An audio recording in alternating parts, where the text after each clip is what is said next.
So yes, I work for Willy's Apple Cider Vinegar. I've been there 2 months, but I did join William Chase back in 2005 on the quest to become Britain's premier posh crisps manufacturer, and that was so much fun. And I've worked for Tyrrell's ever since, and whilst that wasn't working for William, I'd like to think it was carrying on his ethos and the personality that he put into the brand, the spirit of it, and that sense of just doing things differently. So I've rejoined him on a new quest now. In the meantime, he has been making vodka and gin, but I'm just going to tell you a little bit about the journey of how we got here and to this lovely sort of wellness concept, wellness brand, what we're going to do next with it, and sort of what it means to us and what makes it special. So I often get asked, so whereabouts are you in relation to London? And we are the wild west side of London, which is Herefordshire, not Hertfordshire, Herefordshire. So if you think Welsh border, and we are near a lovely place called Ledbury, in a tiny village called Little Markle that Will has renamed Little Miracle. And it's just the most gorgeous place that looks like this. So since 2005 I've been based on a farm because I've worked for William Chase. So when it was Tyrrell's Court Farm where he was born and Tyrrell's was set up. And now I work at Ladin Farm, which is his home, and we work in that barn there, which is called the Wonky Barn, and this is our office, and it's just the most beautiful little place. And whilst you're thinking, okay, it's a pretty place, get on with it, the location is quite key to it, in that in the same way as Tyrrell's Court Farm and what was happening there was integral to the Tyrrell's brand, i.e. potatoes, Will's own potatoes grown all around it. At Ladin Farm, we're surrounded by 200 acres of apple orchards, a big chunk of which are very, very old orchards, and you turn up there and it's like its own little biome, without getting too twee and sort of geeky about it, but there is something really special going on there. And whereas with potatoes, you grow a crop and you have to wait 5 years until you can grow it in that same field again because of the nutrients and how it affects the land. Apple orchards just mature, and I'll come on to talk about something special that's in our apple cider vinegar, which is the mother. And when you've got orchards that are like 300-year-olds and the apples they produce, there's something really special going on there. It's like this recycling of nutrients that obviously gets ploughed back into the apple cider vinegar. But it's a really amazing place. We're a team of 9. Tom in the top left there, it looks after the farm. That's Will, that's Delilah, that's the apple pressing, that's Pig, that's Tom's special tractor, that's the Wonky Barn. So I'm going to tell you a bit more about what makes all of that special. So, sustainable farming. So Will Chase is a farmer at heart. He's traded potatoes, he's made crisps out of potatoes, he's made vodka out of potatoes. But now it's all about the apples. And as I said, we're surrounded by all these beautiful orchards, and it's our duty to protect those. But Will has lots of advice, and one of those bits of advice recently was, you've just gone and planted lots of new orchards around your old orchards.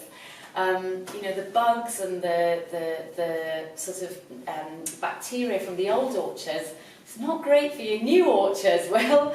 So in comes Tom, who's our expert, and he's built a load of bug hotels in the new orchard. So it's kind of nature finding a way, but with the help of Tom and the team of 9, and Tom being the expert he is, we're just kind of trying to protect as much as possible. But to get on to how wellness is integral to our brand and talk about, I guess, the trends we're seeing, there's something quite marked happening in Herefordshire in particular, where we're based. So Hereford's famous for 3 things when it comes to food and drink: potatoes, cider apples, and Herefordshire beef cattle. So we've talked about potatoes, but in terms of apples, the wellness trend is kind of impacting the land in front of our eyes, because when we talk about cider apples, so up until about 2 or 3 years ago, you know, the main thing in cider, you know, the main brands were like Strongbow, pretty sort of standard ciders. But there was an article in The Guardian last summer that basically said, you know, Heineken, the big cider brands, you know, orchards are being bulldozed because of a new trend in cider drinking, which is that people's tastes are being conditioned to like very sweet ciders, fruity ciders. So what you've got in Herefordshire is acres of bittersweet apples either being trashed or going fallow, and it's quite a, I mean, it's a trend, it's people's tastes. People are almost being trained, you know, through kind of sugary drinks to like one thing over another thing.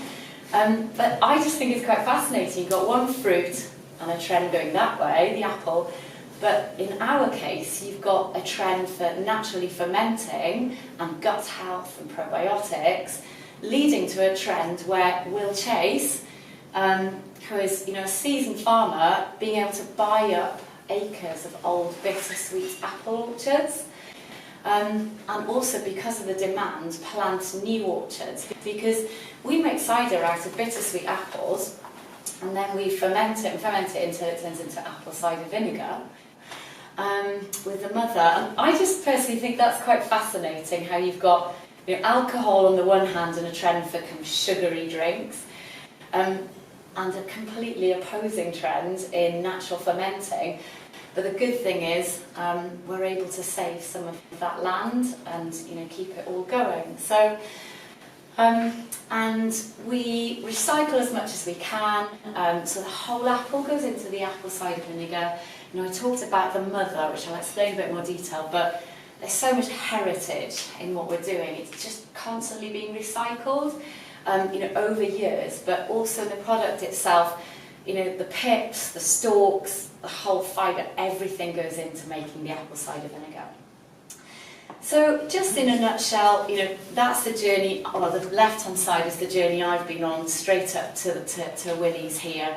And I guess what underpins it all is, whilst crisps and alcohol, not necessarily good for you, but underpinned by this sense of, okay, well, that's what I'm going to do. I'm going to do the best job possible of it. So, you know, Tyrell's, it was kettle chips, sort of dark fry crisps, so quite hard to eat, quite oily.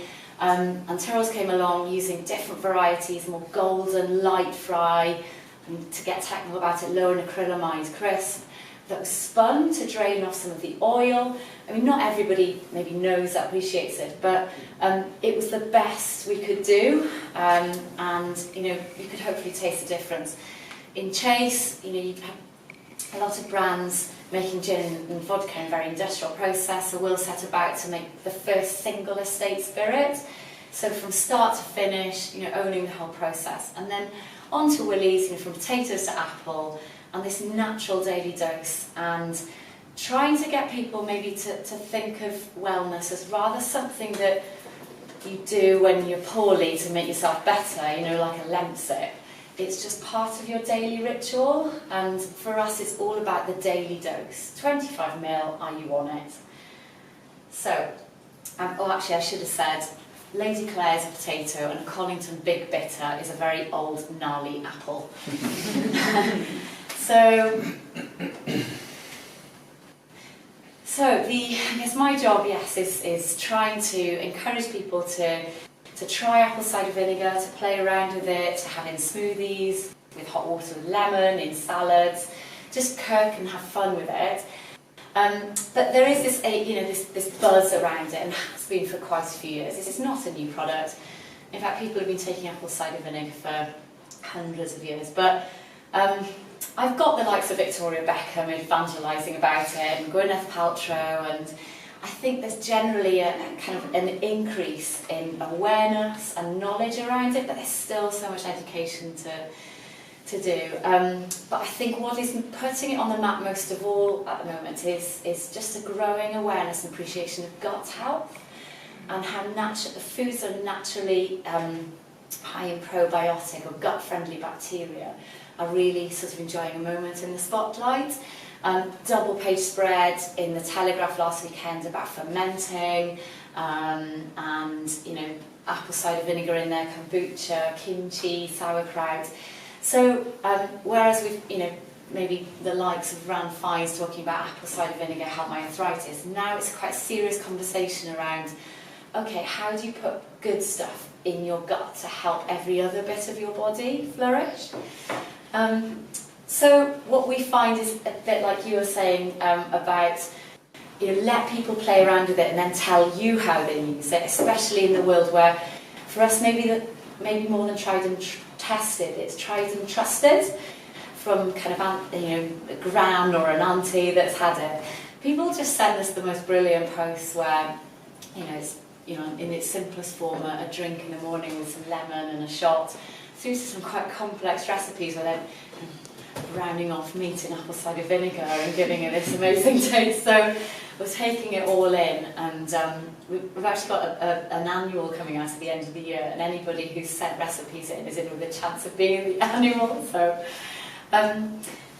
but I guess why do we think now is our time? And I'm talking to a room of experts here, but when you're talking to people who are maybe new to this, it's putting it in the context of, as Waitrose actually said in the first line of their food and drink report, it's the era of the mindful consumer, and it's wellness as a lifestyle rather than wellness when you're poorly and you need to fix yourself.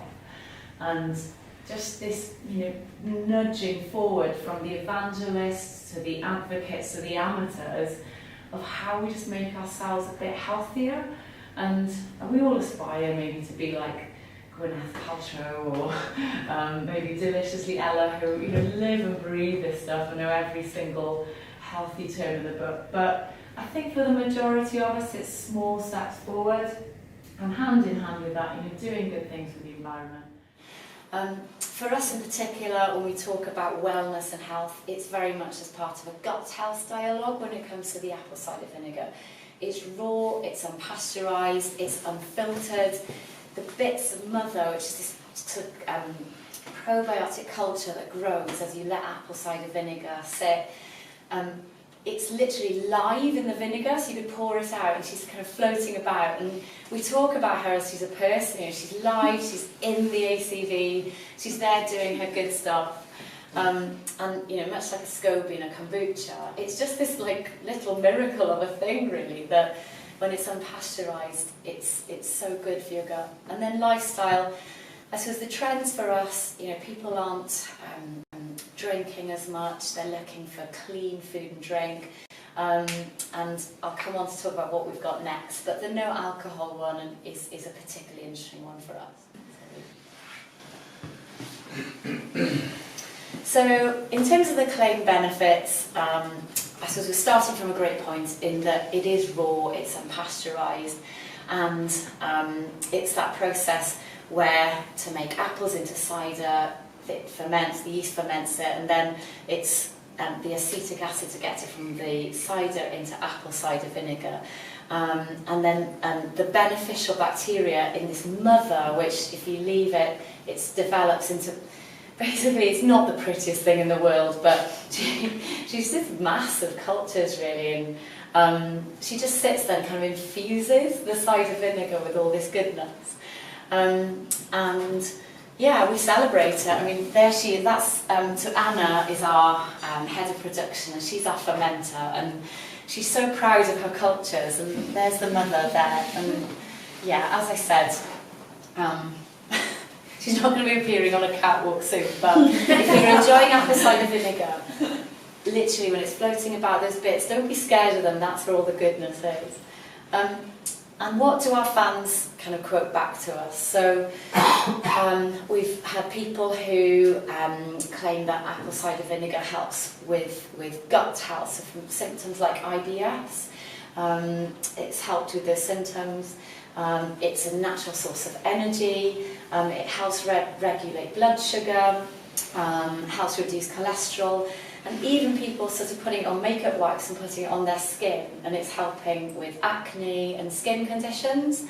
And I guess it all comes back to things like the mother, the acetic acid, where it's a very powerful antibiotic in a way, and helps reduce that inflammation. So as that's sort of going through your body in its purest form, diluted, as I was to tell you, what's about to neck it, it's got some pretty potent properties. So still to come. So we talk about this daily dose and enjoying 25 ml either in water for the purist, in a smoothie, in a salad, etc.